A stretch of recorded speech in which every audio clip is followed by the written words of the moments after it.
Creators Circle is a weekly call for creators like you to ask your questions about the law of attraction. To get information on how to connect, please go to cocreationcoaching.org/creators circle.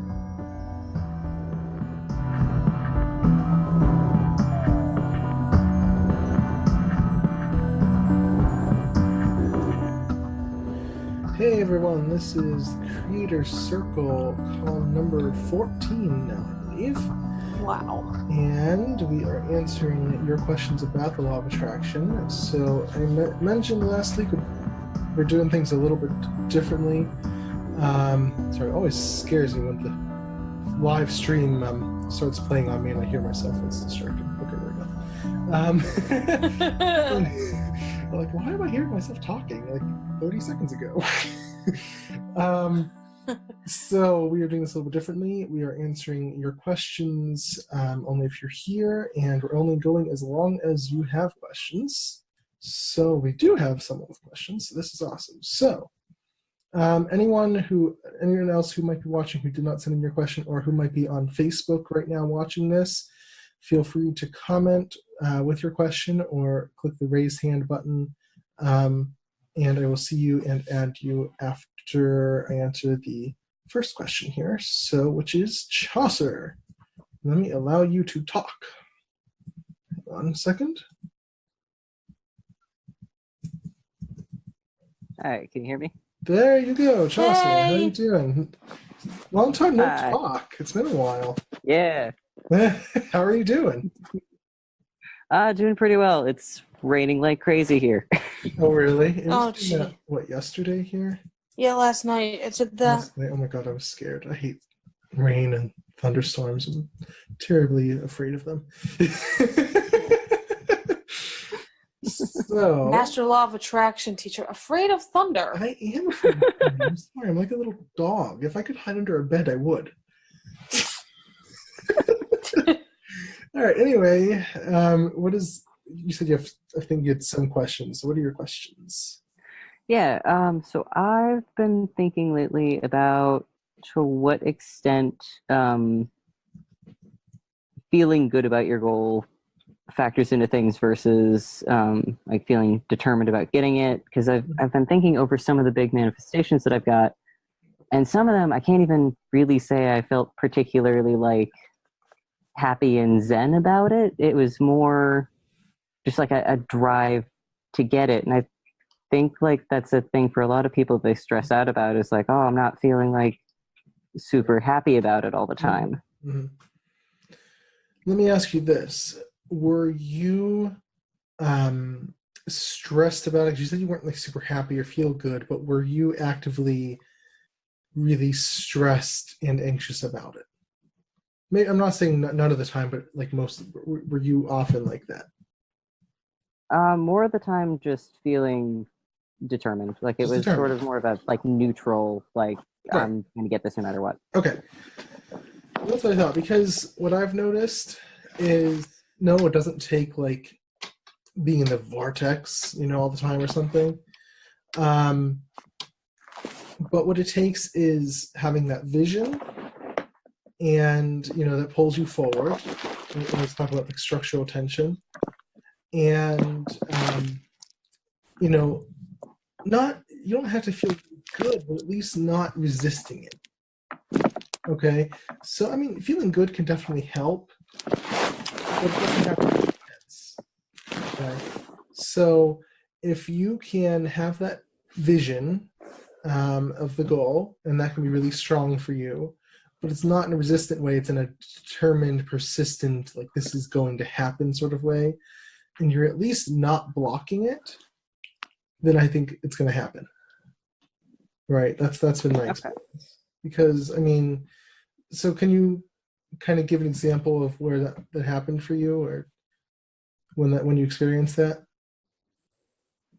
I think one of the bigger ones was around financial aid last semester, where Okay. they like things had sort of gone sideways with them underestimating how much I owed, and then like I owed them like oh God, what was it, like $2,000 or $3,000 or something? And Wow. I kind of got angry at that point, and it was just like, no, I'm finishing this semester. Like, I'm not owing you guys any money. Yeah. Yeah, that's actually, I had something similar. When I was at Duquesne University in maybe 2000, I don't remember if it was 7 or 8. If it was spring semester, I don't remember which one though. Anyway, so there was a semester there when, I think it was 7. Anyway, when I didn't know if I could afford it because literally I think either my loans had run out or they just didn't cover everything or something. I literally had like, I think 3,000 or 4,000 left. And I remember talking to them, and this is way before, I mean, this is 8 years before I even knew about or knew that law of attraction existed. But I still had a knowledge that everything would work out, so it wasn't like, I always knew that the universe always supported me. And so even though at first I kind of panicked, eventually I said, you know what, it's going to turn out how it turns out. And I know it's going to turn out the perfect way. And we did find a way for me to stay. We found some extra like scholarships or grants or something. I don't even remember anymore, but it worked out basically. And so it was perfect. You know what I mean? So It actually happened to me too. Did one it? year. Yeah, and I forgot about it. But when I think I was going to be, like, it was my second semester at school or something like that. Anyway, it was before I knew you. Okay. And apparently, and I didn't know about this, my mom didn't even tell me at all about this, but she said how my oldest sister was going to help pay for it because my mom couldn't. Now, I didn't even know about it, but it was just interesting because, she didn't tell me till after the fact. Oh, sure. Well, but it worked out. I mean, she still, it wasn't much at all, really, but it still happened. Yeah, that's funny. So, I mean, yeah, I think, when you look at like very, very successful, and this is what I've been focusing on lately, is like not just regular old kind of short-term goals, but really, really big ones, like your long-term future goals, and especially dreams, I guess. But when you look at really, really successful people, I think by and large, you don't find that they're like super duper happy and joyful all the time. I mean, that definitely can happen, but I don't think that's the norm. I think what you find is that they just had confidence. Yeah.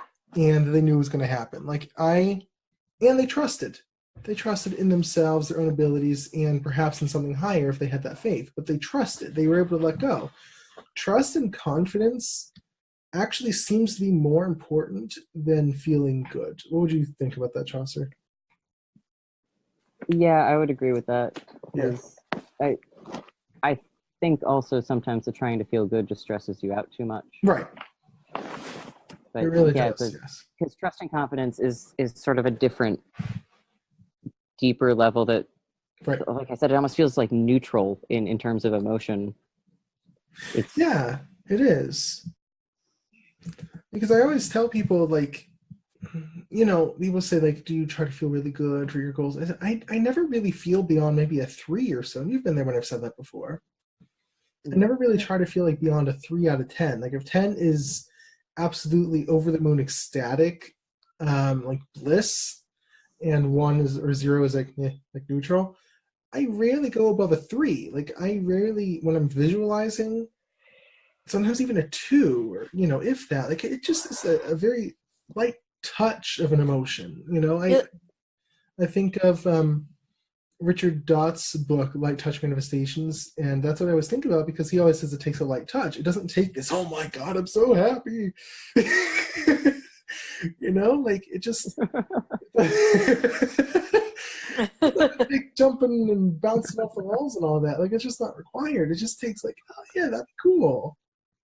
And like that's how I am now about my goal. Right. It doesn't take this really intense. I think that's almost fake, or I don't know. I just don't think that's It real. does feel fake, yeah. It does feel fake, and the universe can tell that. And even if sometimes you do feel like, oh my god, that'd be awesome. That's I talk about the stages of manifestation, especially with Robert Fritz's stages with like germination, assimilation, completion. That's really only the germination stage where like things are just new. Like you have this new energy, this new awesome idea. Like, oh, that'd be so cool. But as you work towards it, it's like, yeah, it's just this is happening. And that's really, I mean, if you're, I'll go so far as to say this. If you're feeling really super excited, you're only in the beginning stages of your goal. And isn't that such a departure from like what people usually say about law of attraction is like, you know, the better you feel about it, the closer to your goal you are. But I'd almost say the opposite. I'm not saying just feel bad about it, but the more, away from zero, away from neutral that you are about your goal, the more that it's just in the beginning, right? So that's because I think as you go, it becomes more about confidence and about trust. And I just read this book called Overachievement by John Elliott. And actually, I'm the bonus for those people in the mastermind who are joining before the end of this month. That's one of the books I'm getting them because it's such an awesome book. And he talks about top performers, athletes, millionaires, musicians, whatever, just top performers in whatever field. And at the top thing they had, trust, because of the squirrel mindset, because the squirrel doesn't second guess themselves. Yes, so true though. And confidence, like ridiculous confidence, like I know that I'm the best at this. I know that I'm going to succeed because there's just no other way. Like I know my own potential, like even before there's proof, like even before it's logical to say, oh yeah, I succeed at this. Like most really successful people just knew from a young age that they were just going to do this. And, it wasn't confidence coming from the circumstances. It was the circumstances coming from confidence. So that's, I think, trust and confidence, I would say, are the two big things. And persistence, obviously. But the two big things for big manifestations, I mean really big manifestations, because feeling good is just not going to get you there, and it's just kind of not, it's not, it can't last, you can't maintain that, right? So that's what's been working for me. What do you think about that? I like the sound of that. That sounds true to me. Yeah, I think it's a lot more realistic. I think the feeling good thing is just too simplistic, and having that confidence. And the difficult part is finding excuses to have the confidence, like it's like what people say about feeling good even before you have proof of it, but it's like having confidence before you really have a reason to be confident, and and having trust, and that's about it. So that's to me what the big thing is. So you know what I mean? Like I think that's hugely important. And I think the other problem with feeling good is also it sort of makes the times when you feel uncertain stand out a little bit more. Right. How do you mean that? Like if you're focused on always feeling good about it, and then you have moments where you're not so sure, it can make you freak out a little. I think at least that's been my experience where I'm like, oh no, I'm not feeling good about it. I think that we have an obsession with, because I get the question all the time, like if I'm feeling good for a while and then I have like a negative thought, does it wipe away all my progress? And I've mentioned before that I sarcastically want to reply like, yes, absolutely it does. Because it really doesn't, and it just doesn't. I mean, how would we ever get anything if the second we had a negative thought, it was just like, oh no, that's it, I have to start all over. Uncertainty is part of the process, and resistance is part of the process. I keep saying, like, resistance is actually a positive sign, because resistance means that you're on the right path, you're getting there. right? So when you're getting that resistance, it's like, oh wait, that means I'm doing the right thing. It doesn't mean I'm going the wrong way or anything. It just I have to deal with this resistance, and then once I get to the other side, it'll be better. But we have to know, I think, what each feeling represents.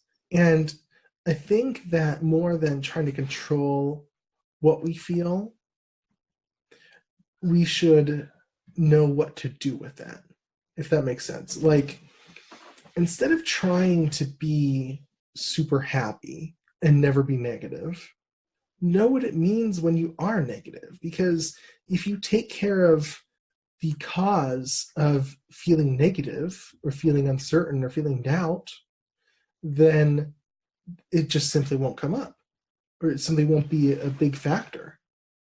And you'll just be in that nice neutral, kind of slightly positive state that is perfect for manifestation. If you take care of the reasons that you're doubting, then you're not going to have any reasons to doubt. I mean, that's not to say, gratitude is really important. I've been realizing lately how important gratitude is. You do have a choice of what you focus on, and it's true that if you focus on negative stuff, then you'll tend to get more of that, and you'll tend to kind of get stuck in that. And if you focus on things to be grateful for, then you'll get more of that.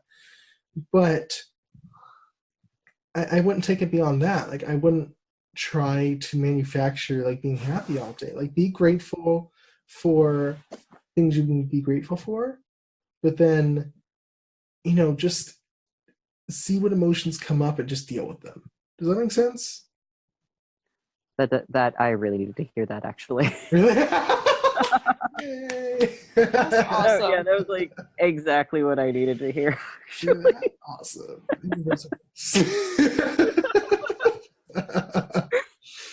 Because it is something that's like sort of stuck in my head from other law of attraction teachers that sort of push this whole like feeling good all the time, being super zen, and just like you can't, because like crap comes up, whether even if you are super happy all the time, like sometimes you hit roadblocks. Yeah, things come up. I mean, stuff happens, like I think that when we learn how to deal with the negative stuff that comes up, instead of saying, oh my god, there's negativity, I'm just going to ignore it and run away from it, if we learn how to cope with it, then it's just so much more healthy, and we know what to do, and we know how we need to proceed. So like when I get resistance, I just say, oh, hey, there's some resistance. I must have worked through some stuff recently, or, moved some energy or whatever. Oh, that's interesting. I have this belief going on. And I've been shocked lately, because I've been working on really big manifestations lately. I've been shocked what kind of resistance I hold. It's just kind of amazing in a way. And so I look at that and say, oh, well, here's some resistance. And I'm not saying I'm perfect with it. It does affect me sometimes, even a lot of times. But then I learn how to step out of it and say, okay, you know what? That's just a bit of resistance. That's actually a sign that I'm moving in the right direction. It's a sign that I've really hit on something big that I really want, and that my subconscious mind is sort of fighting back about a bit. Mm-hmm. But hey, that's just part of the path.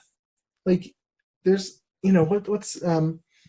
I used to say, you're never off the path. You're always on the path, because no matter what you're doing, as long as you're holding that vision, you're on the path.